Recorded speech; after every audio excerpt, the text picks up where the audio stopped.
When I got into architecture school, it was very, very expensive to get an apartment. And then instead of paying a lot of rent, I decided to buy a sailboat. And then I lived in it for 3 years. And that was kind of a little bit my introduction to scaling down and figuring out how to use the space differently.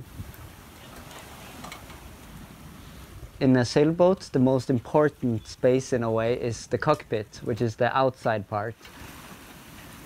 And in the colder climates, you often have this cockpit tent. And it sounds funny, but that's really like the nicest space because you sit kind of on top of the boat and you can like see out, but it's just this thin tent that keeps you from the outside.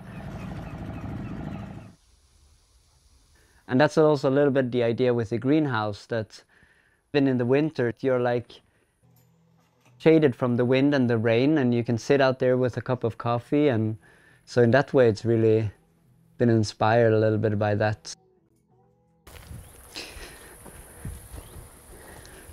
I've been really fascinated by this idea of having the greenhouse because it creates a lot of passive heating, but then it also is just a really simple, easy living space. So is that almost like an indoor-outdoor living room? Yeah. But you're also growing food? Yeah. What do you have growing in here? We have a lot of cucumbers and tomatoes and also grapevines. Yeah. And there's a fig tree over there. And yeah. Oh, you have figs? Yeah. Already, how many years? 2 years. 2 years, that's not bad. And it's also the first year we get so many grapes. This is towards the east, and you could say like maybe you would face it towards the south, but for us it was also a living space. So then getting the evening sun here was really important for us. We get enough passive heat from this. Yeah. And then you can see the whole house is like a wooden structure, except for this wall, which is clay. And that's also a way to then take up and regulate that temperature and then pass it on to the inside. So if you feel here, it's like really warm. And that's of course then allowing for this heat to be released during the night. So then you get like that more stable temperature out here. And then we're having a basin underneath us here. So underneath us here, it's like dig down 1.5 meters and filled with mussel shells, like there's a membrane underneath. And then it's only gray water and then a compost toilet, so we have urine. And then all of these plants, they're actually taking up the nutrition and the water from there. And you can see they're really thriving, and we don't have to water them, and the roots go really deep. So that's also the best way. Because they're reaching down for water that's way down. Exactly. So it's much better for the plant than for watering from the top. That's why we have so many plants that are so thirsty. So they need to take up all the water that we use during the summer so we can fill it up again in the winter. And this is a way for us to, first of all, deal with our own grey water, but then also to actually give nutrition and fertilizer for all of our plants. We also don't need to water or add any fertilizer to them. Yeah, it's just so nice to, you know, like go out in the morning and then just get stuff for your omelette and like having it so close. Yeah. There's plants that needs to be thirsty, so they can evaporate a lot of the water. Yeah. Yeah. So grapes are doing really well, and then tomatoes and cucumbers. Mm-hmm. I saw he also grows some squashes. I think they can also work. We can grow a lot of things. They just also need to be heat-loving things because it is very, very hot. And in the spring, we grow some like salads and have some herbs, but now it's getting way too hot for them. Yeah, it's also season dependent what you can grow in here. But in the winter, you can also grow stuff. Yeah, because the soil doesn't freeze inside, so you can grow frost-tolerant things. Yeah. It almost feels like you're living in a greenhouse. From here, you get this feeling of plants all around. Yeah. Yeah, we really want to like try to bring nature into our house, and even though we have a small space to like fill it with plants, it really does a lot.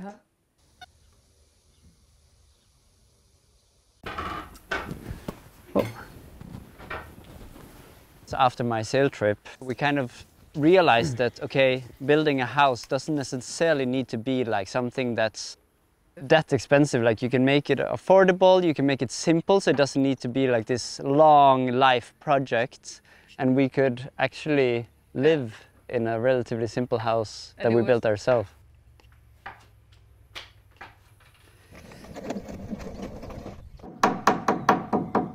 Building our own house was in some ways like a little bit of a naive approach, where we thought, this is super simple, we can just do it in a couple of months.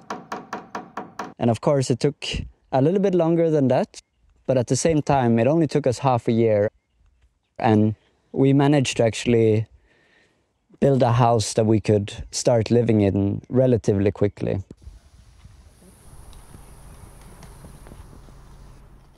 We started with building our house in a community called Bergen.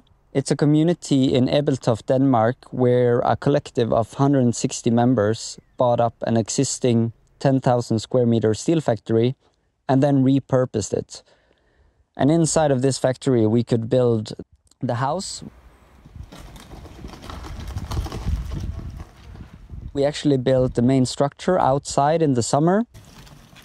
We started outside, we moved it inside of the factory. For the winter. Yeah, and then did some of the clay work and stuff. The process with building with clay is not complicated, but it has various steps. So the first step is to make something the clay can be attached to. And the way we did it was to make some wooden lists with a little bit of gap between them, and then stapling reed mats up on this. And then the reed mats create all of these spaces and air in between them, also between the gaps in the wood, that you can then attach the clay to. Yeah! So we basically just mixed up clay and sand. The rough layer is with rough sand, and then straw, paper wool and water. I made a rough layer which is about 1 to 2 centimeters. In between the rough and the fine layer we also put in called Jutland in Danish, and it's, I think, linen. It's made out of, or like the same plant as linen, and you use it for like potato sacks and stuff like that. You put that in the fine layer, which also creates some kind of tensile structure in the clay plastering. And then you do the last fine finish layer, which you then can also really smoothen out and make these nice organic curves. And it has a quite smooth texture, especially if you're good and you manage to work with it. Easy peasy. Our house is designed for transport. We built the sizes of the house to fit with what you can transport. And a truck lifted the house. It was kind of crazy to see your house just like flying in the air. And then put it on these pile foundations, and then afterwards we build this greenhouse. You see a lot of tiny houses where they start, you know, having shelves everywhere, and it kind of gets more and more like closed in and cramped. And we kind of wanted to have that open, spacious feel. So all the shelves are open and it's high up to the ceiling, and then windows all the way around. We've tried to kind of work in some smart solutions, but I'm always skeptical towards some of these tiny house solutions where you have to like pull things and lift things and stuff like that. But we have made a couple solutions where I think the criteria for us has been that it should be easy and simple. Yeah. So for example here, there's a guest bed. And sometimes we also use it if we want to watch a movie. Then we just pull down the shade, and then we have a projector and use that for our movie nights and make it kind of like cozy in this little cave. I think throughout our house we also have a lot of spaces with various kind of scales and qualities. Some more open and having more views, and then some more enclosed and intimate and cozy, which I think is also a parallel inspired by boat life. And then for, like, many people would maybe ask, like, where's the table? Our first option is just this simple plate, and it's like stupid and simple, where we just open this and then put this plate on. And then we have like a work desk when you work from home, or if, yeah, you just need like something extra workspace or something like that. And then if we want to eat with more people, then we have this table where we just, this is also just taking like 30 seconds. We roll it out in place, and then you can fold out both sides. And I think we've been sitting, I think we managed to sit like once 10 people for dinner. yeah, 10, 12 people. We've actually been inside here. There's a lot to look at here. There's more materials than I would have thought from the outside. I mean, you have sort of wood panels. I really like the plywood as it is and seeing the patterns of the wood. Then it's also trying to look for some cheap materials. And all of our doors and windows are reused windows that we got really cheap. The only window that we have new is actually the ventilation window, where you get fresh air in from the bottom. And then it gets heated up from the sun, but also from the room in here. And this is a way to get fresh air in at the top. So you open these, now we have it closed because it's warm, but then you get fresh air in that's heated. And that's something really important in a house like this, to, of course, still have ventilation and fresh air. And something that we've been very focused on as well is creating a healthy indoor climate inside the house. That's why we have clay walls. Yeah, and the clay has this beautiful property of like both regulating the humidity and the temperature, but also it's not static. Normal traditional paint, the dust will be attached to the walls. And then if you're allergic to dust, you would have this like big space just filled with dust. But because this is not static, all the dust will kind of like fall down to the ground, and then you can like ventilate or vacuum, but it's like a way to keep a healthy indoor climate. So clay is really beautiful for that.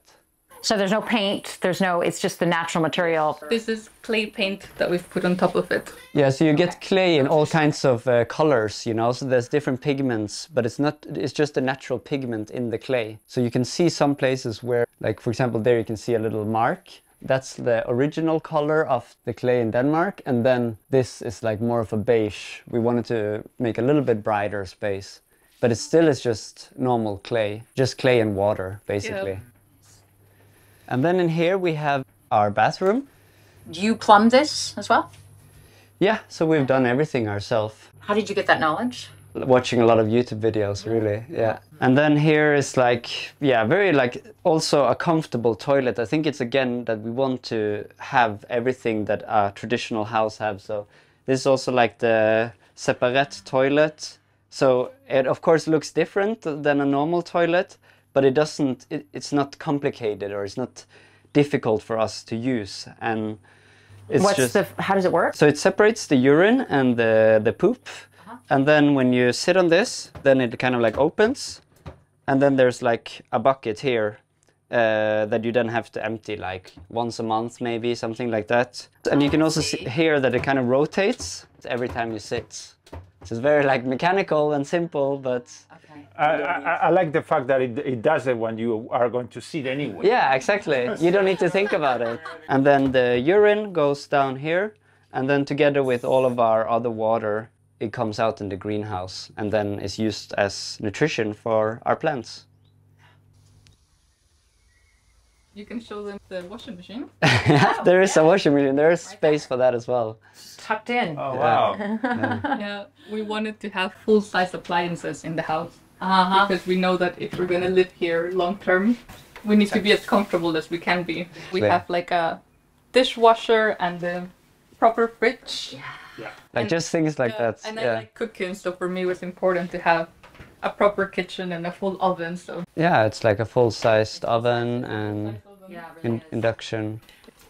Yeah. We heard something about that people move out of their tiny house after 3 or 5 years. I don't know where this is coming from, but at least we wanted to have something that we feel like we can live in long term. When we built this, we didn't really know where we were going to live, and we kind of built the sizes of the house to fit with what you can transport. But then now, realizing that we're going to live here, there are some things that we're going to change. So the maximum height of transport is 3.7, which is what the loft is right now. But then when we are going to live here, we're going to actually raise the ceiling of the bedroom that's up here. Yes, it's really like a cozy bedroom. This is our clothes. It's not very organized, but David's side and that is my side. It's enough space for us so we can like sit up with a book and read, and it's not anything more than that. I think right now we also feel that it would be nice to have a little bit more space. So we will eventually lift up the roof here so you can walk directly out on the roof terrace. So it's just because it's panels, it'll be easy to lift the roof. Yes, exactly. Yeah. It's very simple. Yeah, you can screw it all apart. Also, the roof is like just these steel plates that we can screw off. So it will be actually a very simple job. So you could kind of see that the bedroom was quite cramped. So we want to raise the ceiling. So we have full standing height there, and then a double terrace door. So we could actually, yeah, completely walk out on the roof terrace. Yeah, and you can see the roof is just screwed in together. Yeah. A lot of the things are designed for disassembly. Yeah, so the greenhouse we're also going to take apart now, and then the whole structure can then be built up again. Have you mentioned that we're moving? Oh, because you're moving. Yeah. Oh, we didn't mention that. No, so where we're standing right now is kind of like a temporary placement, and we were so lucky to be able to just live here for some time. And then our plan is to move our house on a plot that we have bought. There's also a lot of people are intimidated by the fact of scaling down. So then throwing themselves out into a 50 square meter house, they think is too crazy. But then if they can kind of reassure themselves with, okay, if we need more space, we can expand. I think that really helps them taking that choice.